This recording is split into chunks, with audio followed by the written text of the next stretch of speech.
This is going to be a position on your back that you're going to alternate between a chest fly and an overhead pullover. This has worked well for some of the people that have pinching or compression in their shoulder, but not doing it repetitively this way and breaking up with a lateral movement that opens the shoulder. It seems to help them out, so this goes further and doesn't hurt as much.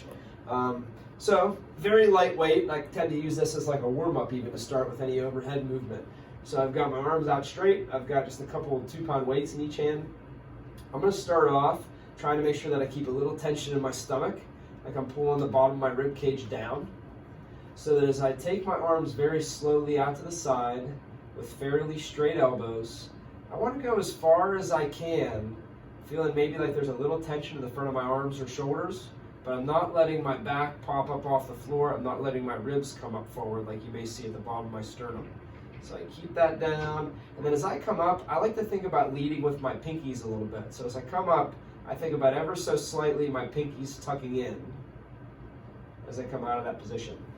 And then I stop with, I would say, like about shoulder width between my hands, and then once again I kind of reestablish that I have a little tension in my abdomen as I take my straight elbows and straight arms slowly overhead, trying to make sure that any tightness in my shoulder doesn't pull my back up off the ground.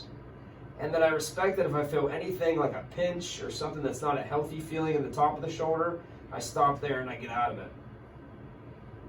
But I like alternating between these two because I found that by doing that, it seems like getting better with this one and getting a little bit more looseness in the front of my shoulder while I'm engaging a little bit of muscle control because I've got a light weight and I'm not just passively pulling at it. I find that the overhead tends to get a little better.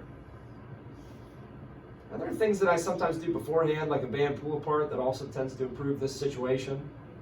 But just having a little bit of weight, I feel like gives you a little more feeling of stability and maybe a little bit more muscle control versus just no weight in the hand. So I like alternating between these two.